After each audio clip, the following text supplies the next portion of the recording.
Hello and welcome to another Sunday Nothing stream. It is I, your pal, J.Ishiro, author and alien in a human suit.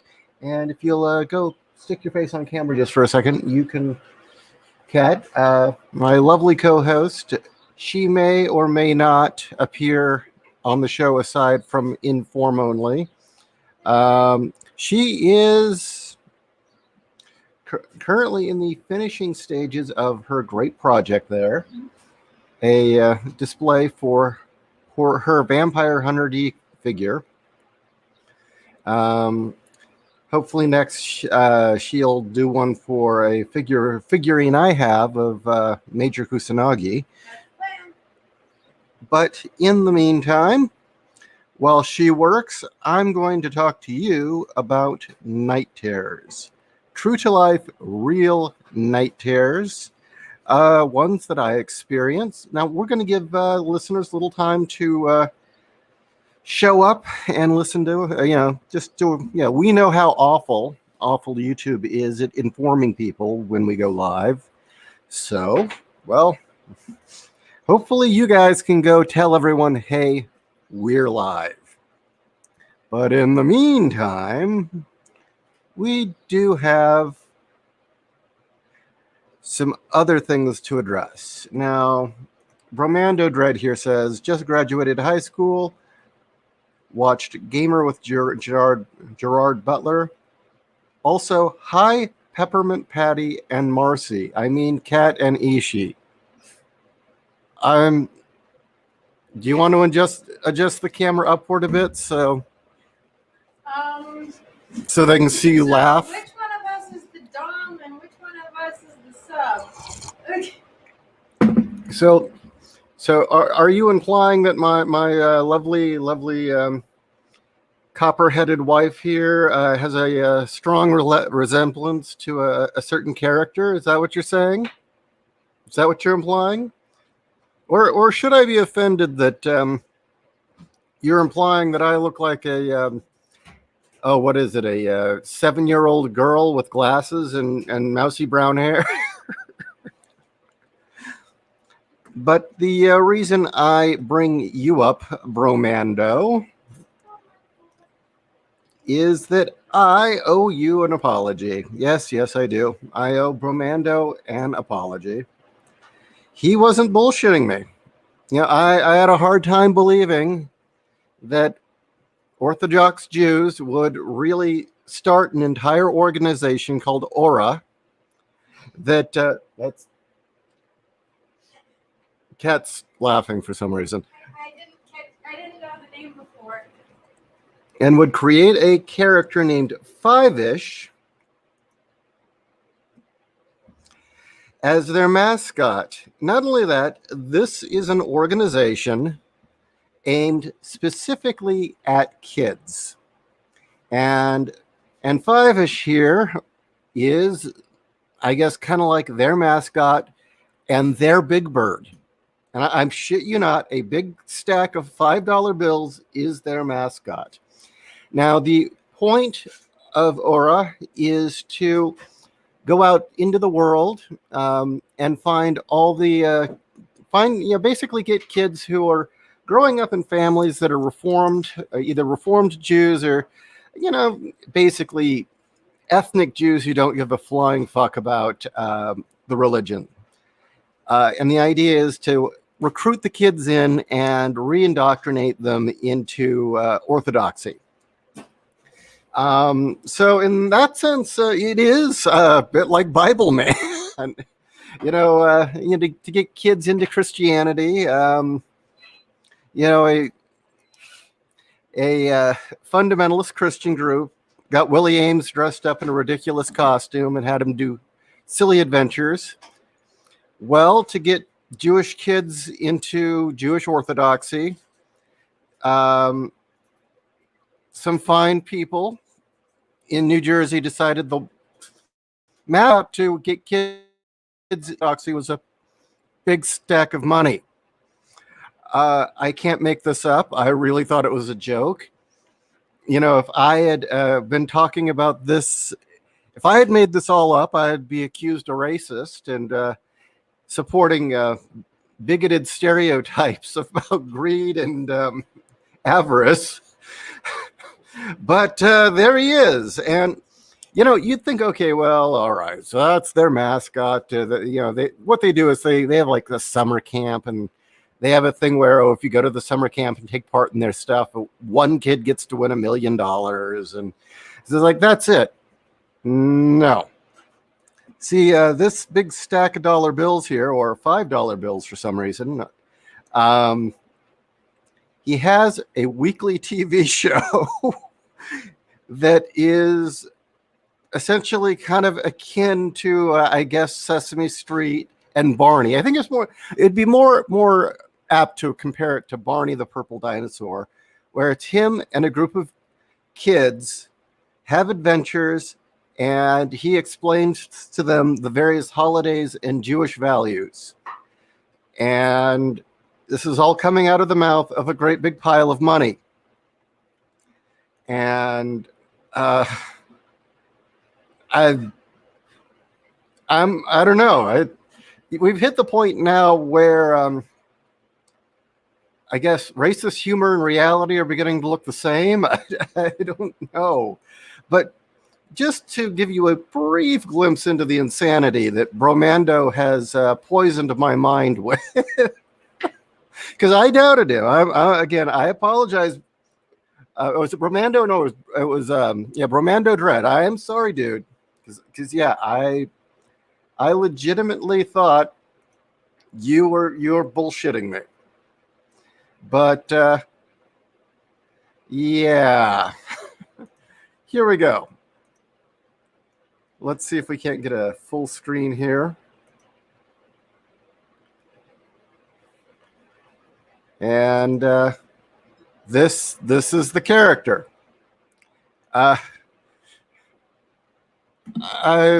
don't know what to say. I'm kind of at a loss here.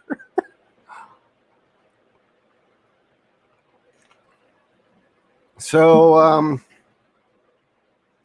I guess this is your moment of you can't make this shit up. Kind of weird. Yes, there you go. There was a group of Jewish young men hugging a big pile of dollar bills. Now they're wrestling him.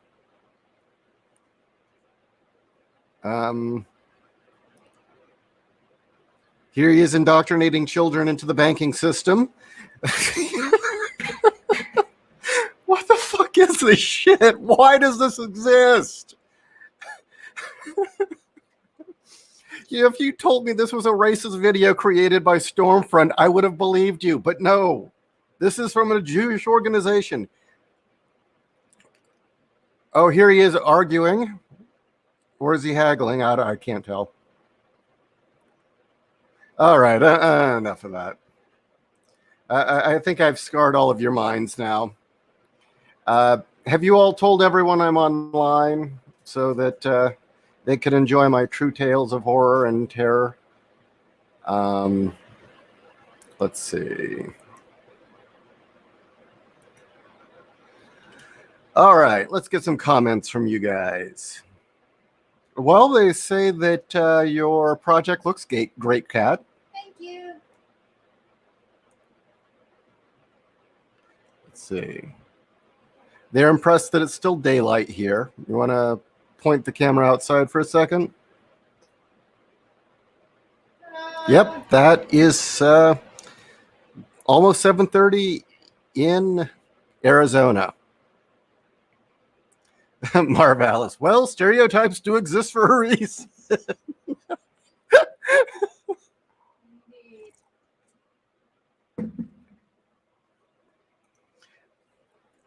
Crashman the Kook. Oh, wait. So you guys all know about this. It's $5 because that's the cost of the raffle ticket the group does at their auctions. Yeah, but it's still the image of a big stack of $5 bills teaching children about the Torah and Jewish tradition and having wacky adventures like Barney that I'm still trying to wrap my head around.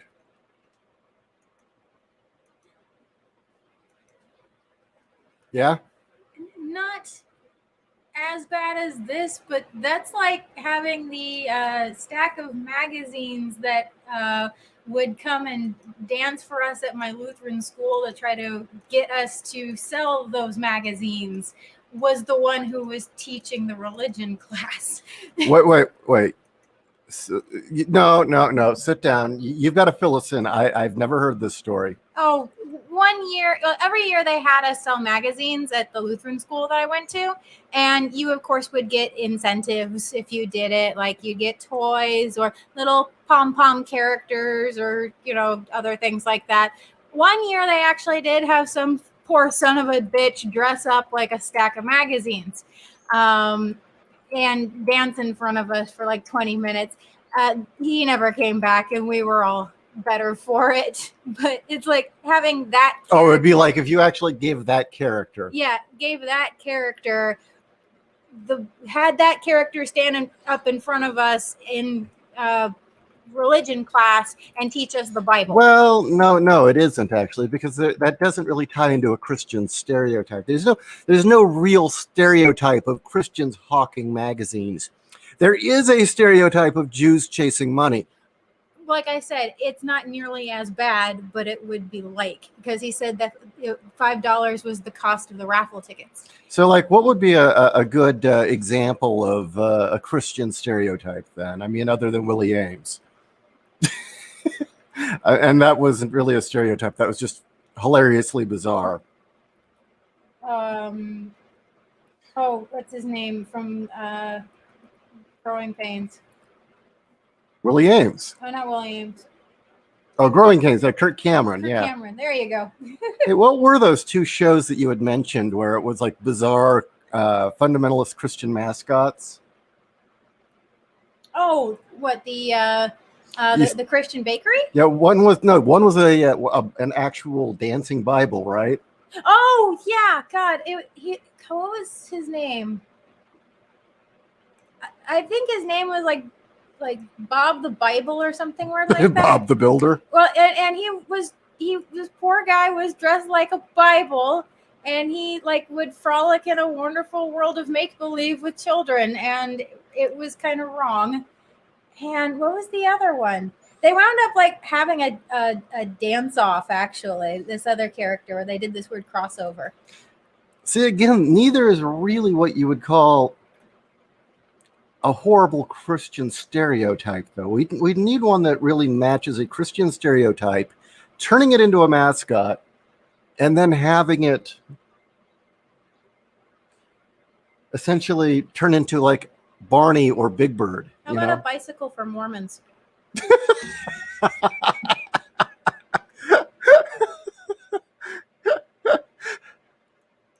That's actually pretty funny. Okay, well, I don't think it's really that important. I think the point's been made that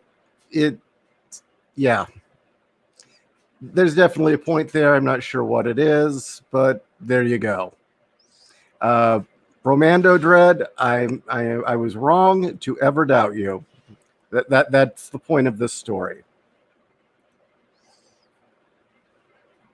So tonight, I am going to be talking about night terrors and the realities of my own night terrors, since you guys seemed a bit curious yesterday. There is one element that I do have to do the episode about night terrors, and that is I have to break character. Yeah, I know you're never supposed to break character, but I do. And what do I mean by break character? I can't say I'm the writer who's also an alien in a human suit. We're not pretending I'm an alien or any shit like that. This is none of the, the thing about the Great Big Alien Show is I always play it off that I'm an alien. I can't do that this time around because it will essentially wreck the validity and what this is really about. Okay, if that makes any sense. But you will get to know the origin of why I say I am a human in an alien suit. Among, well, there's multiple reasons, but you'll get the true story of why. Flip it around. Flip it around? You said you're a human in an alien suit. Oh, maybe an alien in a human suit. Yeah, God. Well, there you go. I've been awake for about maybe a half hour at best. Speaking of bad sleep, that's just an indicator of how wonderful my sleep has been lately. Now, hold on. I'm trying to find a fitting graphic for this, but I'm not coming across any. Well, anyway, fuck it. Let's just do the show. What? I'm a flex. Okay, so it's not me acting awkwardly inhuman again? No. Okay. I'm a flex. I just dropped my bottle of pigments. Wait, this is still on? No. All right. So anyway, let's see what you have to say. We've got 20 people listening. Fundamentalist Christians have issues, mostly bad theology, but progressive Christians are just commies with extra steps. Progressive Christian, you can say that evangelicals twist the bad side of evangelicals, because I've met very good evangelicals, but you could claim that the bad side of the evangelicals have pretty much twisted and tortured the Bible to get it to say whatever they want. But no, they've got nothing on lefty progressive Christians, because the thought that Christ was promoting Marxist communism is, oh God, you want to talk delusional. There you go. That's delusional.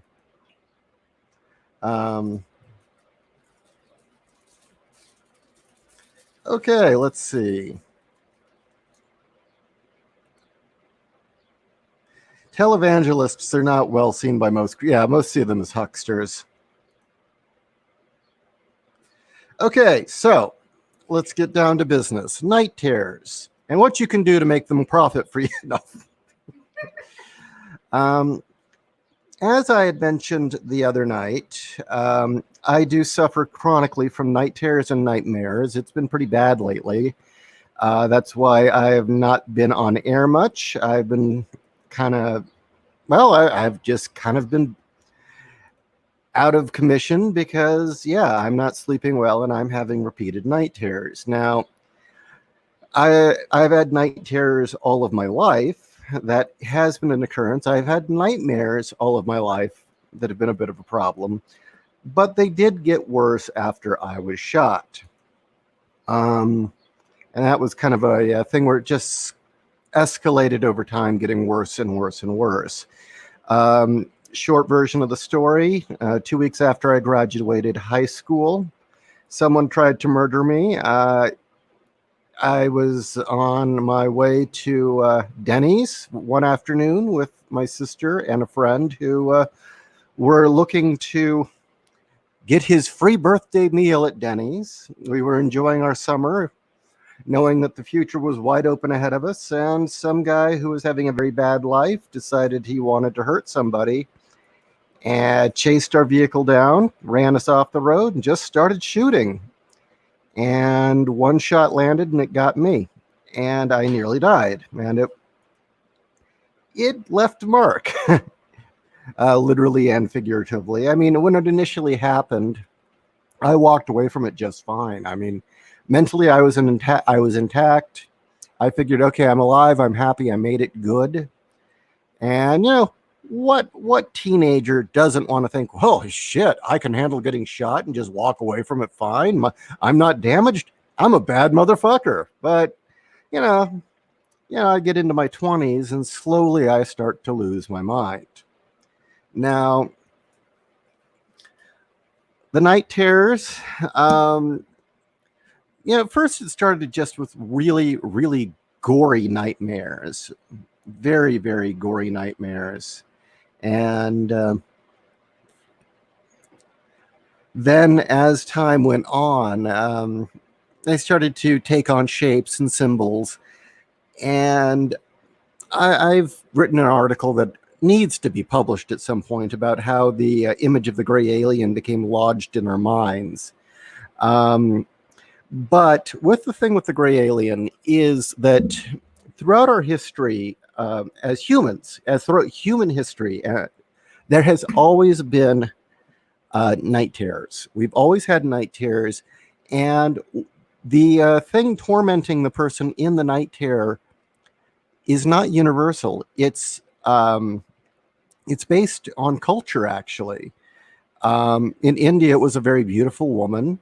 In the Middle Ages, it was either a little dwarf demon or a haggard old witch. So much so that, in fact, so many people saw this witch when they would have their night terror that the term haggard came to be. When you say you look haggard, originally, meaning that you had a bad night's rest, it was because you'd been visited by the old witch hag. That's how common it was. In Ireland or with the Celtic cultures, there's a whole host of fae that are said to harass and give you problems as night terrors. I don't remember what it was exactly in the Middle East, but there is an interesting tale. And keep in mind that the stories of Adam and Eve and Lilith and the creation predate Judaism and Christianity by a lot. Those stories date well before there was ever any Judaism or Israelites or any of that. The traces of those stories go all the way back to the beginning of Sumeria and Egypt. But with the Sumeria, so the story of Lilith specifically, the first woman who wasn't going to go along with Yahweh's rules and wasn't going to put up with Adam's shit, left the garden. And the story has it that she's the mother of nightmares. And it was said that all incubus that haunted you in your sleep were all her children, which I thought was a very interesting legend. So it goes back very, very far. But getting into the modern era, and it really does coincide with World War II, the detonating of the bomb, and the explosion of both science and psychology. The old archetypes didn't work anymore. The old symbols in our shared subconscious, our cultural subconscious, stopped resonating. To this day, apparently there are parts of the South that the devil is still right behind your door at all times. And when they talk about the devil, they're talking about a being literally walking around outside at all times, sneaking around corners, ready to screw things up. But by and large, our view of demons and devils, for instance, became more like The Exorcist. They're immaterial. You can't see them. The witch stopped resonating, and slowly over time, we started getting grays. And, there may be some connection with the gray aliens popping up. Also, with, again, we have a very large Celtic population here in the United States. Interestingly enough, in a lot of ways, with what's going on in Ireland right now, there are Irish communities here in the United States that preserve the traditions better than what's going on back in the homeland, just to give you a sense. But the Celtic roots might have something to do with the gray imagery, but there was a handful of other things. I mean, definitely all the tropes of alien abduction start appearing in cinema as early as 1950. And it's interesting is Invaders from Mars and Killers from Space have almost beat by beat abduction scenarios that match all the modern abduction tropes. minus one thing, the image of the gray. That took time. The first image of a gray, I believe, that was reported started in, I believe, 61 with the Betty and Barney Hill case, and then really exploded when there was a TV movie based on that case in 1974, I believe, and then there was Close Encounters, and by that point, it was lodged in our mind firmly. I mean, there are a few other universal symbols that we share, but for the context of this, in a sense, the grays became one of our universal symbols that seems to be lodged in our minds. And again, you can make arguments for their images similar to the grays all over Celt mythology. And in certain parts of Sumeria, there were images that seem a little oddly related. Certainly the Japanese forest spirits have a bit of a likeness as well. So this might be an image that had been floating in our mind for quite some time. But yeah. Okay, let's see. We're getting my history lesson here. Let's see what you have to say. Eloise, I used to have night terrors as a kid. I'm not sure what caused it, but I think it was caused by special effects from the original broadcast version of DBZ that had flashing lights. Interesting. I had sleep paralysis thing happening 5 times. Lying on my stomach in bed, I can feel that something is standing over me, but I can't turn my head, of course. Yeah, that's a very common one.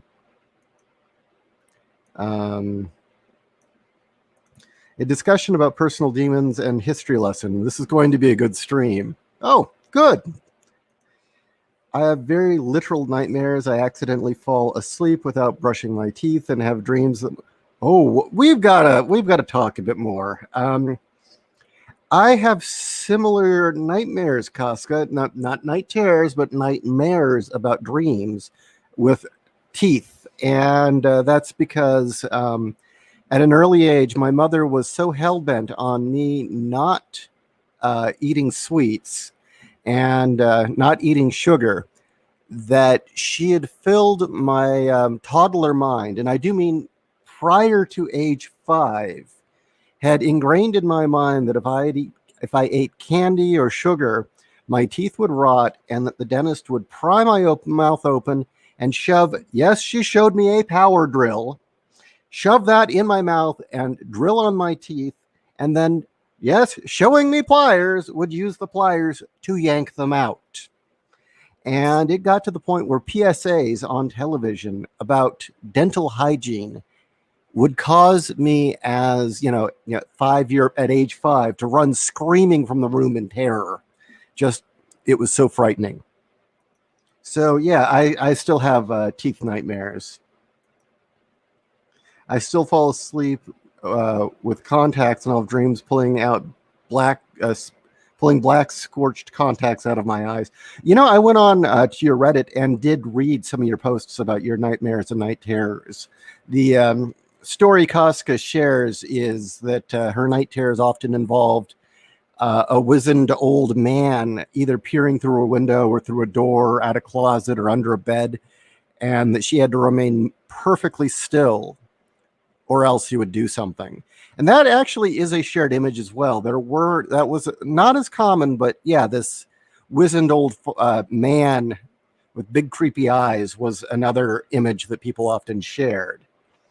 Yes, that's actually true of a lot of cultures. American Chinese is more like 19th century Chinese culture, modern Chinese culture too. Interesting. All right. So, okay, we'll continue on with the history lesson. Yeah, so the gray alien image really took off in the 70s, and then by the 80s was beginning to really burrow it into our mind. And when an image gets to the point where people have their minds associating things with it on its own, I mean, subconsciously, we're all sharing this reference point. And what it represents. And what I find fascinating is that One of the very last things that Carl Jung, a famous psychologist, Carl Jung did write a book on UFO phenomena. His stance was it didn't matter if it was real or not. Okay, so you're not frozen, Cat, are you? No, I have to hold the UV light for 5 minutes. Okay, so Carl Jung, he actually wrote a book on the UFO phenomena, and he himself said, well, I don't know if it's real or not, but the place that it has taken in the modern consciousness is this. And I found it interesting. He referred to them, and this resonated with me once I read it. Carl Jung considered them technology angels. And that it was very interesting is that the Greys did seem to have both an angelic and demonic presence to them. You know, they were demons to some, angels to other, or demons in one light, angels in another. Did they have a box? No, that they didn't have a box. I was quoting Hellraiser, yes. That box and the Cenobites is, I think, is just personally Clive Barker's own inner symbolism being very fucked up. I think that's his kink. But yeah, he compared them to technology angels, and that they represented both the fears and potentials of the 20th century. That in the same way that magic and mysticism and myth did for ages prior, and it's in a sense they were modern mythology, which I found very fascinating. And I do recall as a child at an early age the images of saucers showing up in my dreams, and they were terrifying, but not because they were a threat, but rather the context of what they meant and what it was as a child, with my life coming apart between my parents and a bunch of stuff that you don't need to know other than it wasn't a great childhood.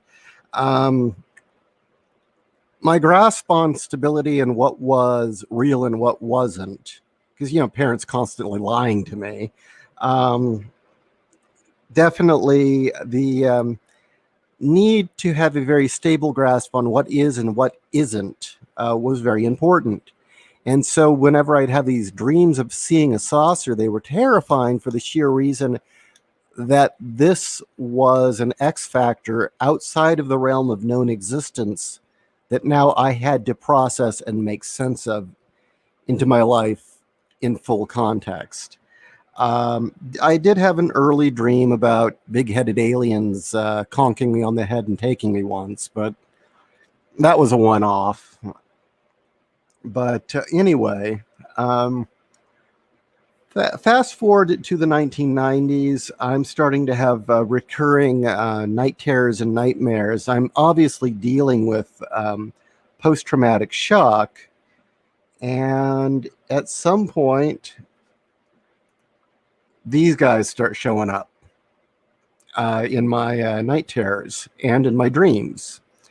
And in my dreams, in my night terrors, they were terrifying, but not in the sense that they would hurt me or that they were dangerous or that there was even any ill intent per se. But, they would essentially stand there and they always would dream logic, okay? They would phase in from the fifth dimension and they would be immaterial. They'd have these ghostly forms and they would stand around the bed and just look at me. That's it. Not exactly horrifying stuff, but you're in a night terror. Things are really terrifying. And I was trying to find some images that were a little better, but these are the best I could come by. But yeah, it was, I believe, 3 on each side and then 1 at the head of the bed, so 7 would stand around me, and that was it. That was the whole thing. And like I said, they were kind of immaterial, so they were semi-transparent, and that was my night terrors, and that was very, very terrifying for lack of a better description. And then as time went on, I started to have these incredibly realistic dreams. I mean, there's the lucid dream where it seems too real to be a dream, or too real to even be real sometimes, if that makes any sense. And the dreams were always these very epic scenarios in which I was either living in someone else's shoes or in my own. And life would always, it would be some sort of critical moment where I would run across, like either I had done something relationship wise to the people around me that was irreparable. And I was trying to deal with the consequences, realizing that life would never be the same after this moment. And then it's about to get worse. Or conversely, something horrible would happen. Somebody gets killed, or some sort of a cataclysmic thing happens to the city I'm in, or just really over the top situations and scenarios. So they could be the life ruining mundane, or the life ruining on a cosmic scale. It didn't matter. And then there were also ones in which it was me either trying to piece together somebody who had had a bad life, allowing them to have a better life, to recover from that period, or it was me getting my own life and my own shit together. And just as I'm about to get everything in balance, just like every time I was just about to hit that point in a cataclysmic dream where it's going to go to shit beyond comprehension, it would all fall away like the holodeck. And the whole world around me would disappear, and this blazing light would shoot out of a wall, and I'd realize that blazing light was actually not all that bright. It was just a window, and my eyes were adjusting. And there would be two ashen white colored grays at a control console, and I'd realize it was all simulation. It wasn't real. And then I'd wake up. And so it was a combination of the night terrors and those dreams, and they were really intense and very haunting. And that was a very trying time, very, very trying time. And naturally, the natural assumption is, shit, am I being abducted? Is something happening? Is something bizarre happening to me? I also started getting very obsessed with the story of the changeling, which never went away. But I think that's a story for another time regarding me and my parents. But at that time, that was something that, dreading going to sleep at night every night. There was a very funny incident that occurred at one point in a apartment I was living in at the dorms. And I'm in bed, I'm not asleep, and the room starts rumbling. And I mean, there's this low hum, and the whole room starts rumbling. And I can hear the windows rattling and the light fixtures rattling because of this low vibration. And then this incredible light just shoots through the front window. And I'm like, oh, fuck. So I go and I grab a camera, and then I grab this metal pole that I had by the bed, and I creep out, and I'm like, okay, I'm gonna get some fucking pictures of this. If they take me, I'm getting pictures. And I creep out, and I look out the window, and it is a PG&E truck. And they had parked it in front of my apartment, and they were doing electrical work on the building. And the rumbling was their diesel engine was just chugging away, and it was droning at such a level, it was causing everything in the apartment building to rumble. So that was an amusing tale. But anyway, wow, you're still holding that there, eh, Kat? Well, I've actually added 2 more layers of resin, so I'm nearly done. So before we get to the next part of this story, you've got 12 comments here. 27 of you listening. I'm a little worried about my ratings, guys. Usually I get about 50 listeners, with this show, and our other shows usually are stick between 25 to 40. We're lucky to get about 20 anymore. So my question is, do you think YouTube's not counting viewers, or people just don't know the show's happening anymore? And again, this is why I stress, please let other people know when we're on the air. Or maybe we just suck. Maybe we're boring now. Let me know. Samuli. Never been chased by a bear, but I'm often chased by a lion. I am proud of the fact that I kicked its ass, and now instead of out of just running. Well, you know, Steve-O once had a confrontation with a lion. Only one? Yeah, actually, did he have more than one confrontation with a lion? Yeah, a few. There's just only the one where he was in a zebra costume.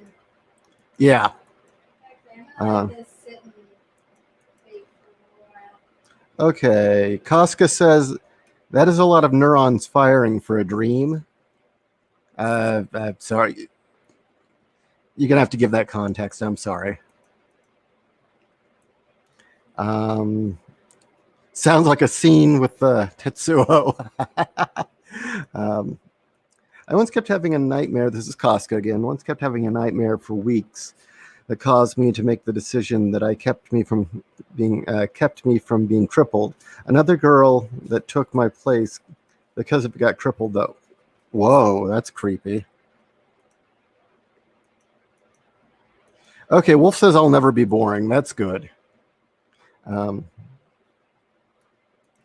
Probably YouTube not counting viewers. I once rewatched a video twice and it still said no views. Wow. Okay, thanks.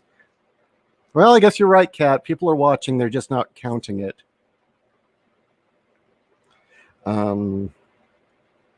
So anyway, the ongoing story of me and gray aliens.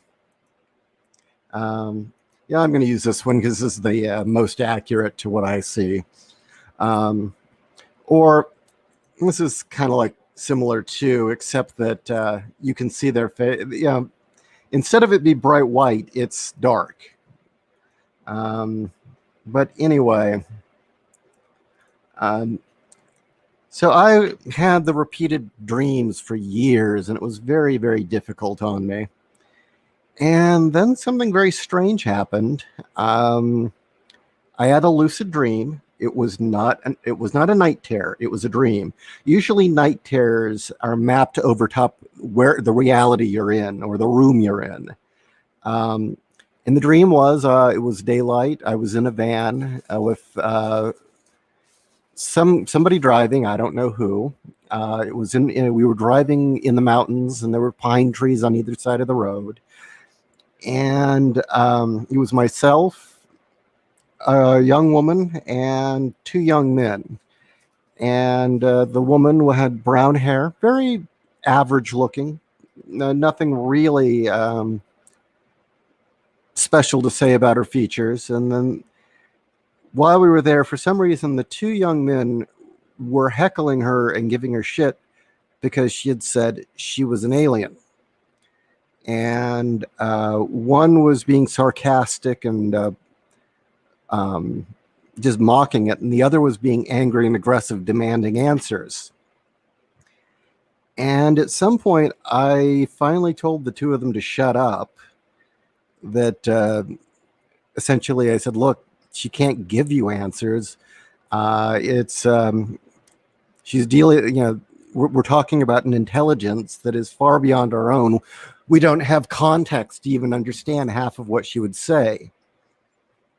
And that ended their heckling.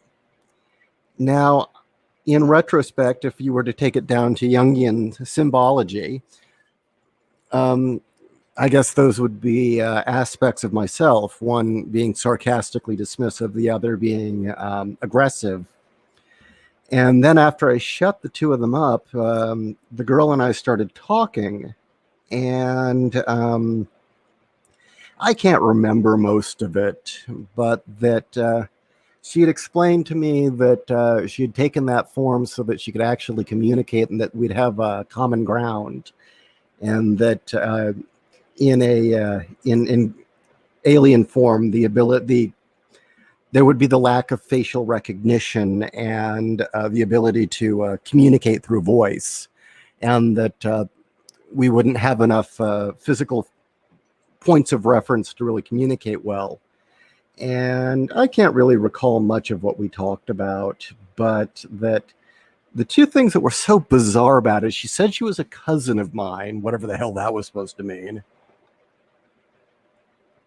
And oh, I forget what the rest of it was, but essentially what it was is I had made peace with the aliens haunting my mind. I'd made peace with the image, the universal image in my mind that had kept popping up and haunting me. And then after that, I never had a problem. I mean, to this day, from time to time, the images of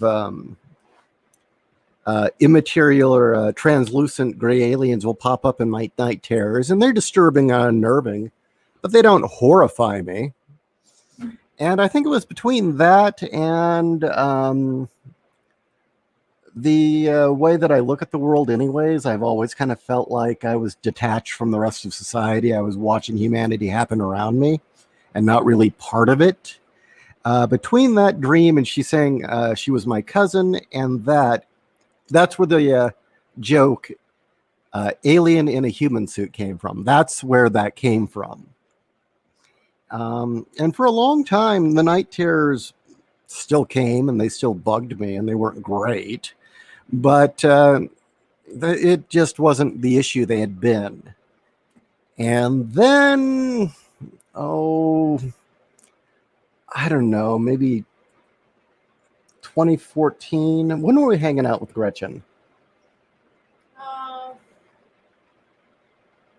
2014, 13 or 14. Around 2013, 2014, a new figure started popping up in the night terrors that weren't the Greys. The Greys would show up from time to time and still do, but like I said, it's not really an issue. This son of a bitch started showing up, the Shadow Man. And unlike the Greys, he is not immaterial. He cannot phase through walls. He doesn't hang out in the fifth dimension and just watch. This son of a bitch needs to open doors, crawl through windows, or break in. And he's completely black. It's not flesh. He is pure shadow. And the dream is always, or not the dream, the night terror is always, I can sense him either trying to break in through a window or crawl up an awning or pry a door open. And if he comes in, he creeps up behind me, and he's carrying a knife. And that shadow knife, he lifts it up and plunges it right into where the bullet entered me. And it hurts. I feel it, and it wakes me up. There was a lesser extent where a shadowy snake would occasionally be in the bed and would bite me as well on where the wound was, where the bullet entered. But that hasn't happened. That was kind of a rarity. It only happened a few times. Now, what's interesting about the Shadow Man is, unlike gray aliens and wizened old men and witches and fairies, he is not culturally specific. Everyone sees this one. Every culture gets this asshole. Okay, hold on. Hey, It's nearly done curing. no. I need liquid. It's fucking hot. No. Do you think you can talk to them for a second? Sure. Hey, maybe you can tell them about what it's like waking me up from one of these, or like the time I got up and punched a window. Well then.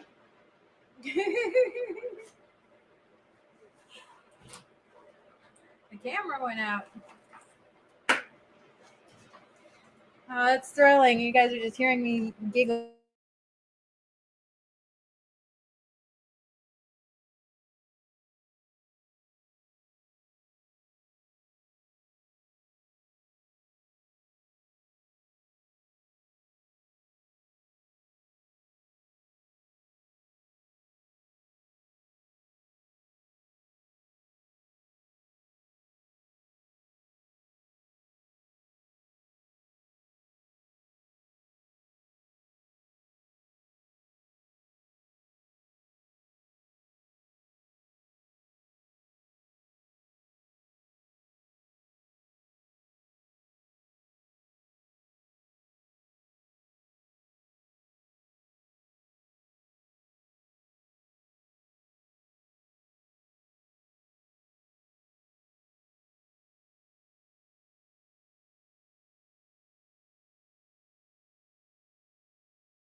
Okay, how's that? Can you hear me?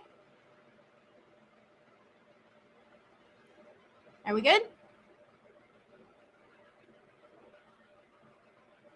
We all good? Can you hear me? Thank you guys for letting me know that we got muted. I have no idea what happened there. I would like to cast silence in reverse. Is that what you say to a nag? Okay, can you guys still not hear? Okay, you can hear me now. Wait, No? mic went out? Yeah, it did. Shit, the mic went out. No, it might be good now. What happened was when the camera got disconnected, the mute button got triggered. Oh, yeah. Okay. I did not know that was a thing. Yeah. Okay. And now he's gone. I thought the Shadow Man had taken over the stream. Need like a music sting for that. Okay, thanks, Neostar. Okay. So what you couldn't hear me asking was how many of you have ever had one of those instances where a tire pops on your car, but it does this when it's parked in your driveway and has been that way for several hours? No, that wasn't my evil laugh. I can do evil laughs. Marvelous. In old D&D, you could reverse cast spells to get the opposite effect, like reverse casting light makes darkness and reverse casting resurrect cast figure of death. Now that's I do remember that, and I liked that. I wish that was back. Of course, if you're the GM, you can make it that way. So, did someone slash your tires? No. Although I did think someone had shot it out. I was in the garage working like I normally do, and all of a sudden I heard this, loud pop and the sound of lots of air escaping. And it took me a second to realize that it was one of my tires. And yes, my first thought was, okay, did somebody shoot it out? Not on purpose, nothing malicious, but we have a lot of kids around. I was thinking maybe, it's summer, there were BB guns and maybe somebody like shot it with a gamo or something. But no, the edge of the tire just split. That was really odd. In fact, when I took it in to get new tires today, the guy looked at me like I was from another planet. Really, he was baffled by what I told him. But anyway, and you are back. Mm-hmm. You want your chair again? Sure. Okay. Now we step over the light. Oops, I'm sorry. So that mean in old school D&D, if you cast a reverse glamour, it makes someone look really ugly? Yeah. Actually, you can make somebody look really ugly. Yeah. I know there was a video game where they took those dynamics, only they used it as if you cast heal on something that's on undead, then it kills it. So anyway. Okay. Y'all want a soundtrack for this live stream? Pull up Dream Song from Ministry and try to get to sleep later tonight. Yeah, that's a great track. That was when Ministry was really good. That's on the Mind is a Terrible Thing to Taste album. A must-own for anyone who likes that kind of music. Yeah, there was a period where 3 albums in a row were just Al and the gang knocked it out of the park, and then Al the heroin started to catch up with him. Let's see. All right, so getting back to the story, one thing I forgot to mention.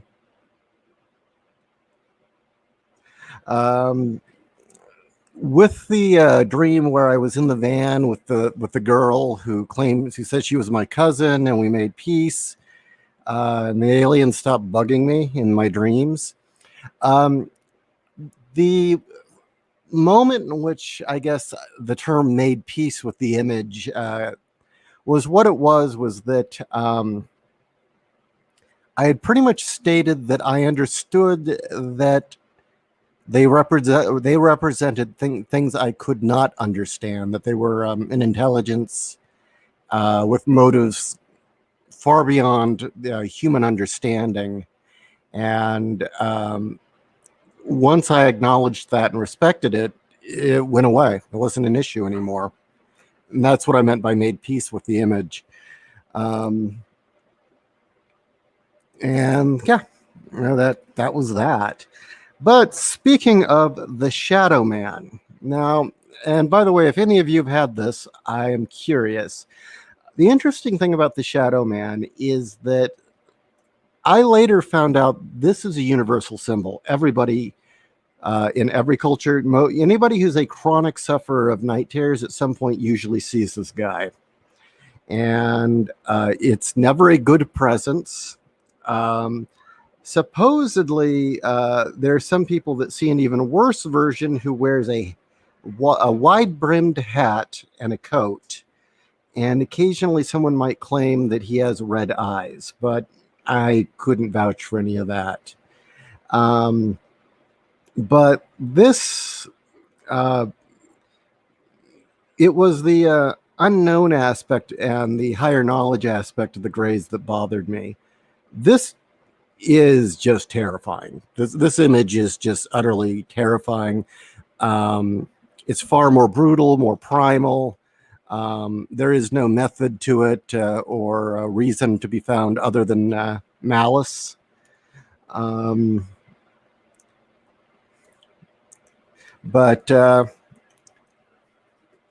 actually, the brimmed hat one does have the silhouette of the Undertaker, Tycat. And that's kind of where it's remained. I have not had to deal with the Shadow Man in a couple of years at least, so that's good. There are those who are absolutely convinced that this thing's a demon and that they're being harassed by a demon or entity of some sort. I am very comfortable with the notion that it's from inside my mind, that these are images in my mind. But that's partially because at my worst, I did see insanity. I did see through the eyes of madness when I was going through post-traumatic stress. And when I was younger, I did see things wide awake. And when I used to think I was being haunted by ghosts, when I found no one else saw them but me, I then realized, no, it's a creation of my mind. And I think, is there more to the story than that? I don't know if there's really much more I can add. I can't say. And that's been my experience so far, and that's it's not a pleasant experience. There's interesting things that apparently night terrors can be triggered by various substances or applying electrical currents to certain parts of the brain, which I think is fascinating. How about you? You guys are asking me questions now. It can be about history of the imagery of aliens in our culture, gray aliens, shadow people. You ask me and I'll tell you what I think. My ex claimed to be menaced by Black Oil Man. That's okay, so she saw Shadow Man too then. But in hers, did she mean black oil in that he was pitch black, or did he have kind of this oily, reflective aspect? Did it reflect light? Because in my experiences, I say shadow because there is no light reflecting off this thing. Have you ever seen the material that's pitch black? This is an actual material that's been developed. Its light absorption is at such a rate. Well, okay, everything we see is light bouncing off of things. Even the color black is the lack of light bouncing off of stuff. There was a material made that is so light absorbent that the light that bounces off of it is near imperceptible. And what's fascinating is when you see this stuff, like if you see it painted onto a wall or stuck onto something, your eye does not perceive a black surface, but rather an actual hole, an empty space that you think you can reach into. I guess like the portable hole in Looney Tunes, right? Or when Wile E. Coyote would paint a hole in a wall. Yeah, you know what? Yeah, you could actually do it with this stuff. The Wile E. Coyote gag. Let's see. It's always unnerving seeing shadowy figures that's like that in my own nightmares. Yeah. Can you do the reading? Hitman Wanderer. Yeah. I had one time in my life, I had a Shadow Man event. The rest of my experience is like someone holding me down, preventing me from getting up. Casca, a lot of people will see the shadows of people out of the corners of their eyes, but will disappear when they turn to look at them. Okay, I believe that's a thoroughly different experience. And that's partially due to, this is going to be funny, partially due to the one time I took LSD. Horrible mistake. I told that story once.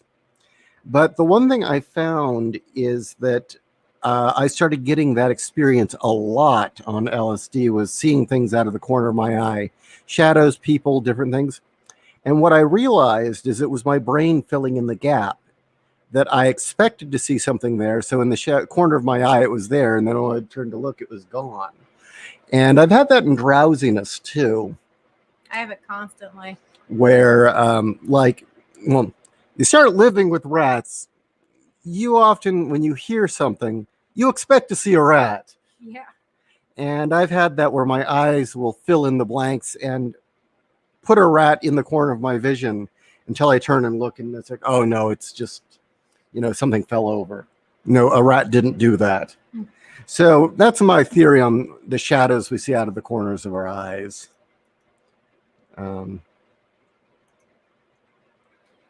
Wolf 10 to Ricky. Gasp! She was menaced by Tarman. I'll be honest, I thought of that too. What's Tarman? Next Generation. Oh, that stupid thing? Yeah. God, that was a bad episode. Yeah. What was it? I dreamed I died in a pointless way. Mm-hmm. Mike Dennis. I never encountered shadow people, but I have seen and heard a shadow dog. Oh. Marv. Yeah, the super black. That's cool. Yeah, it is, isn't it? That's the name of the material. It's super black. Mm-hmm. And I've got to imagine our military's probably got night sniper suits. Oh yeah. Made of that stuff, if they can, if they can, if it's possible. Well, if not, that'd be a great way to have a tarp or something, or even if you can only put it on something that's solid, you have a lightweight sheets of things that you can prop in front of you. Yeah, and the thing is, the effective aspect of it is your eye just registers nothing when you see it. Mm-hmm. So, I mean, that's perfect camouflage. Your eyes would just register nothing. It's not that there's nothing there. The wiring in your brain says, oh, there's nothing there. Don't worry about it. Yeah. Trenton, I had 2 shadow people torment me, but one did something, show me things, or take me on trips. I learned to not fear him. I called him the guide. Black cloak, no hands or feet visible, and staff. Wow, that's very fascinating. Were these dreams? Yeah, I mean, other than the fact that he was wearing all black, that's what the archetype of the hermit, isn't it? Or is it the... No, the hermit. Yeah, it's the hermit.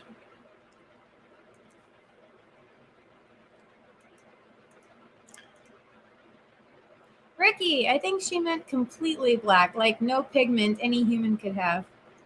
You are a very bad person, Rabid Tycat, but I... Sorry, I am repeating myself, but it's important. Large black guy stabbing an Asian. That doesn't sound far-fetched to me.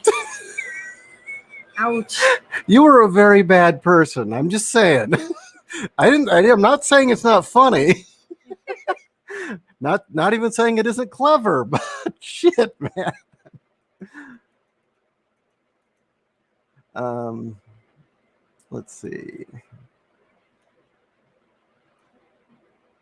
William. So he seems to be the embodiment of the senseless malice and cruelty of the world, boiled down to the most primal personal fears. Maybe. Possible. It sounds like it. There's a really good film called The Nightmare that is about people who suffer from night terrors. Uh, it's an excellent documentary, and the reenactments are very, very well done, trying to show what it's like. I think aside from that, it is the group that did that. It's the same documentary team that did that one where people were talking about all their bizarre theories about The Shining. But unlike that documentary, this one's good. Yeah. Okay. I'm sorry. You mentioned that, and I just flashed on the guy talking about the scene where Jack goes in for his interview before going to the house.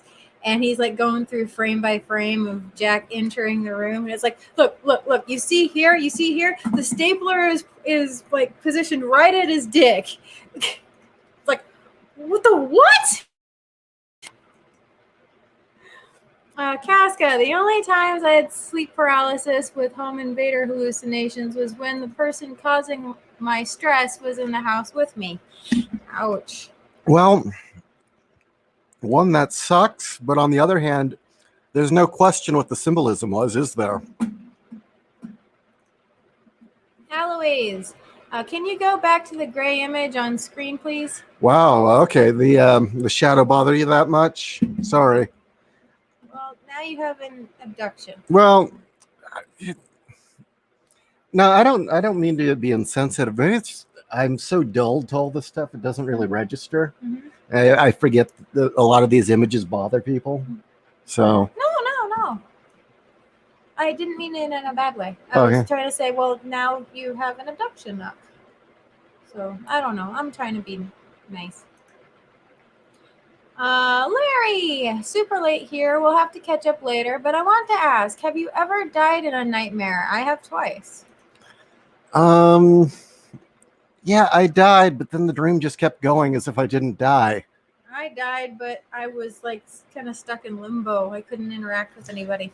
I'd say the strangest dream I had was the one where I was in some sort of situation where I was being chased down by some hostile force. It was a group, and this guy's helping me try and figure out what's going on, and we're piecing all the clues together, finding various bits of information written on walls and hidden in places. Very video game logic of, okay, well, now you've got to find this object.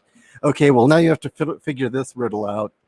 And by the end of the dream, I finally pieced it together, and the pieced it together was I'm in a dream.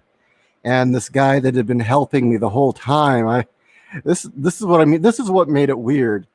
Is suddenly I felt really, really bad, and I'm like, I'm sorry, dude. I'm gonna wake up in a minute, and you're gonna cease to exist. I'm really sorry about that. that was probably the strangest one I had. Is I actually felt really bad for the fact that the person that was in the dream would cease to exist because I was going to wake up.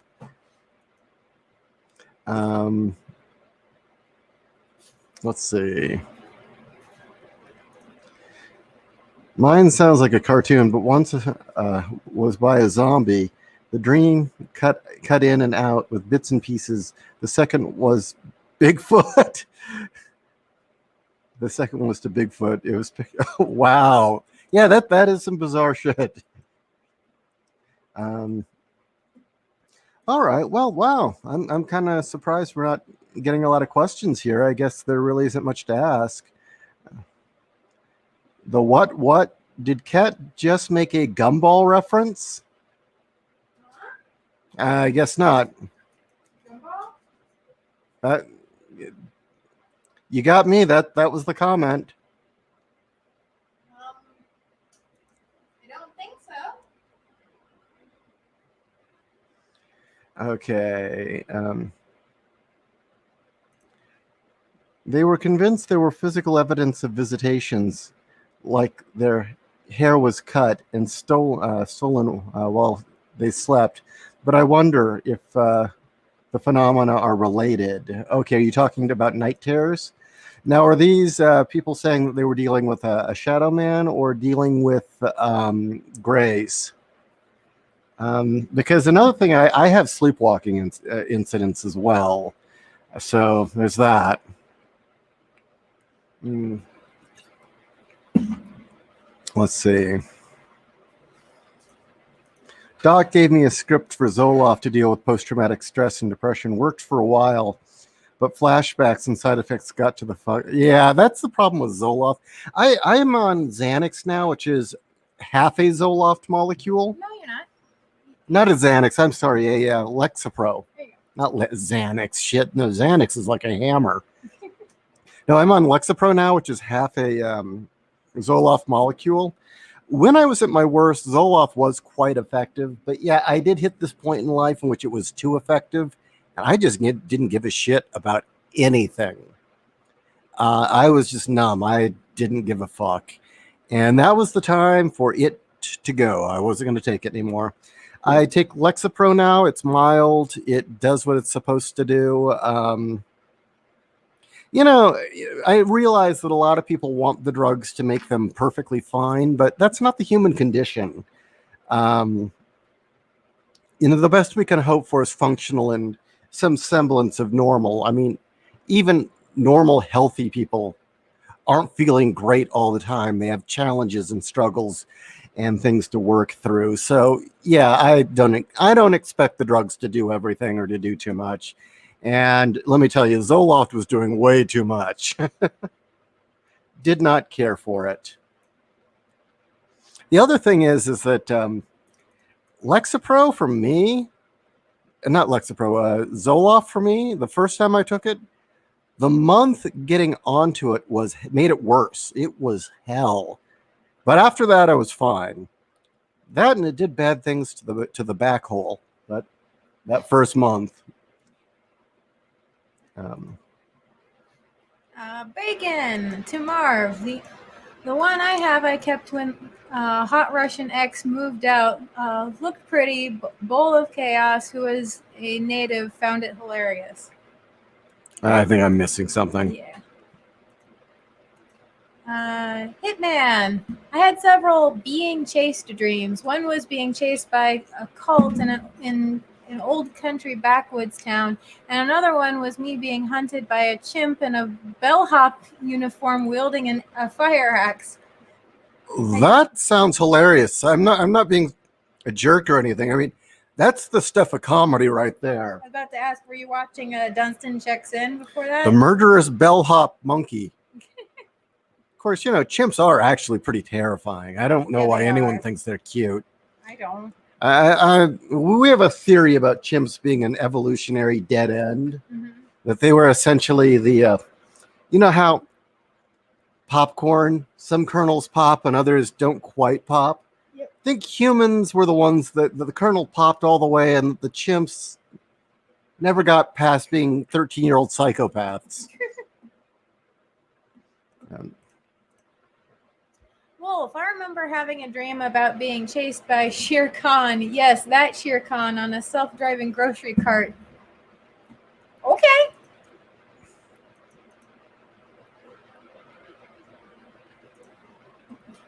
Trenton DeCasca. The tormentor would loose a big red demon that would beat the shit out of me to the point I would wake up sore. Kept happening for years, then using some lucid dream skills. Wow. Never been able to really control my dreams. Oh, was calling them green dream catchers. Okay. Let's see.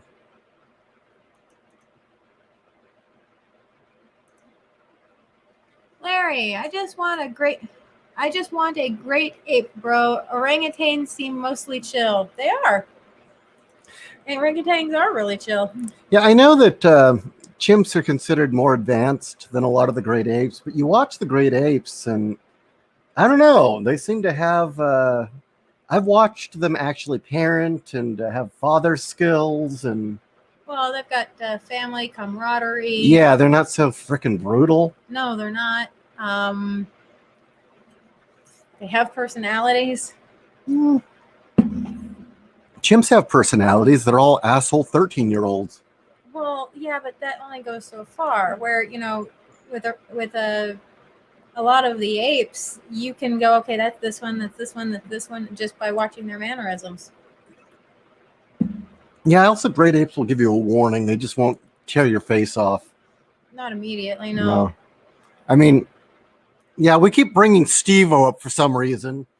There was the episode in Jackass where they dressed in gorilla costumes and tried to heckle the great ape clan. Yes, but that was after the clan got used to them.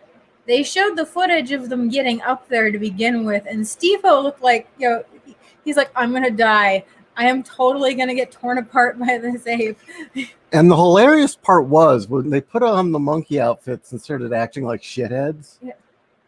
The apes all had this look like fucking dicks. Yeah. They really did. They all had this look like, what a bunch of assholes. What is the expression? Yeah, and just ignored them. This dumbass.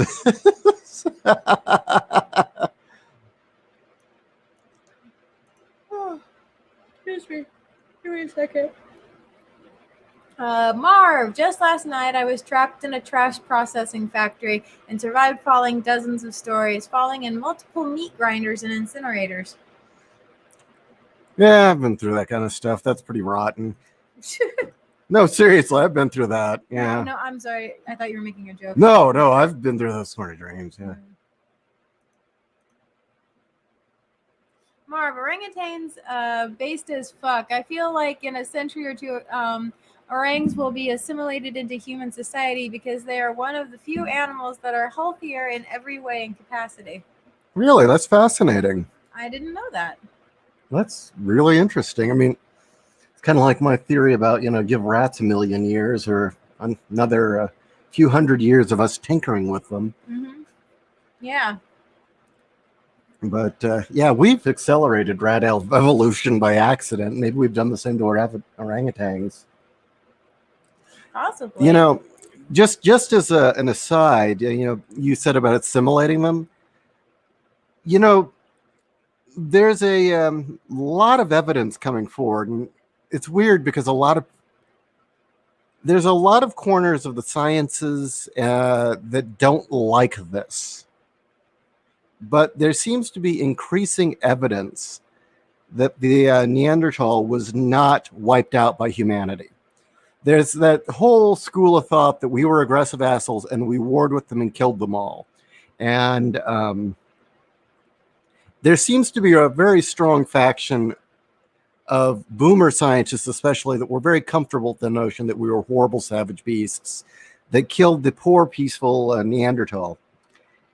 There's mounting evidence that they were already a bit on the way out, that they were not adaptable enough, and that the growing evidence is that they started living with us and that we essentially assimilated them in genetically by breeding them out of existence, that their genes just became indecisible. We bred with them and they vanished. But that the evidence is that it's the Neanderthal that gave us a head start, that one of the huge leap forwards in our social evolution was that they actually, since they'd been around for what, a couple 100,000 years more than us, was it? Something like that, yeah. They'd been around a lot longer than us. They had already developed pre-tribal societies.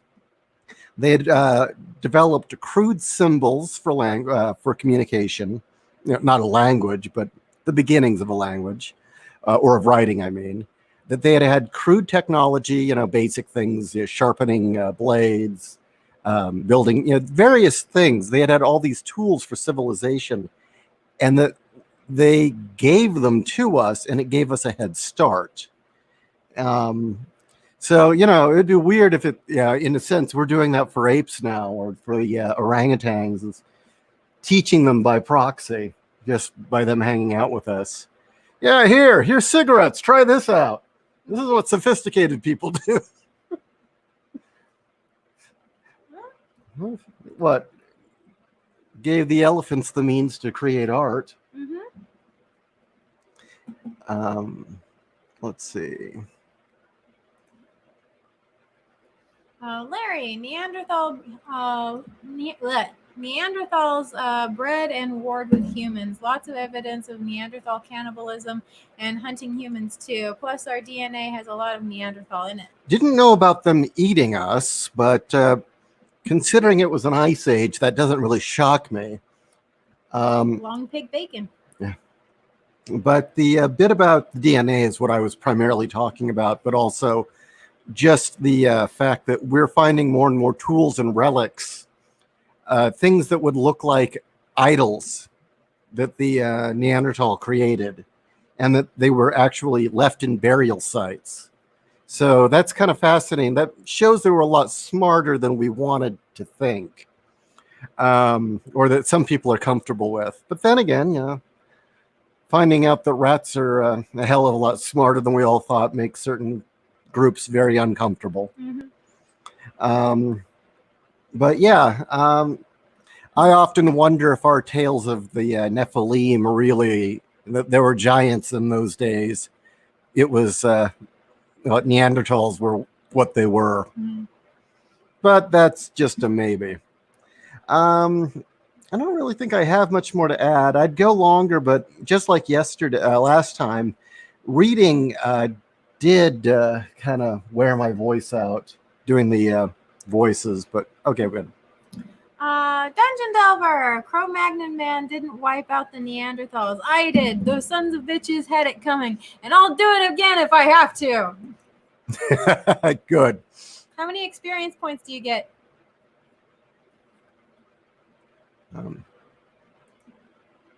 Marv, nowadays Neanderthals are usually shown as white people and early modern humans as black people. It's weird and uncomfortable. Yeah, which is kind of silly because, okay, I'm going to be blunt and brutal here. The Neanderthals didn't hang out with black people. They just didn't. They primarily hung out. They bred with Europeans, Persians, and Asians.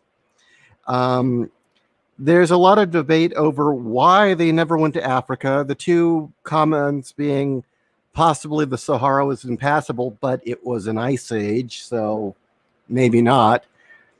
There is also evidence that the tribes down there just killed the shit out of them anytime they showed up. So, yeah, I mean, African DNA has like no Neanderthal, from what it's understood, is like zero. Unless, I guess you're getting into Egypt and stuff. So, I don't know. Weird. I don't know. I wish politics would stay the hell out of science. Tailcat Neanderthals are 2-hit dice creatures with no special abilities. So about 25 XP each. Black supremacists think that their lack of Neanderthal DNA makes them a superior race. I think it makes them less diverse. Well, it does mean that there was a different genetic diversity in the area, that the genes were different. I think that really isn't a whole hell of a lot to say after that. I mean, it is fascinating that we went through a period in Europe where they bred with humans, and then there was a big chunky years. I mean, I don't remember how long, but a huge span of time that they were separated, and then they came back to Europe and did it again. I remember the Illuminatus trilogy revealing that monkey men ruled Atlantis. That book was slogged to go through. So.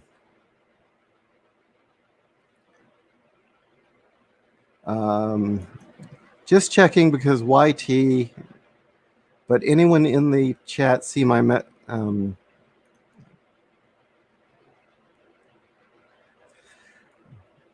Okay, well, again, I'm kind of losing my voice here. I've been on for almost an hour and a half. Hope you all enjoyed this. Let everyone know the show has gone on air. And got anything to say, Kat? I should be having hero shots of my stand for Vampire Hunter D later this evening, actually. I'm just waiting for the UV resin to cure. I don't know what it is. I got a powerful light, like a lot of you suggested, and it worked like a charm. And tonight it's just not working. Maybe it's the weather affecting it. It was I don't know. 108 today. Yeah, it was. But I mean, it's curing now. It's nearly there, but it shouldn't take an hour under the lamp. So, but it'll take an hour under a lamp than 24 hours. So, I should have hero shots on my Instagram later this evening. All right. Good night, everybody. Thank you.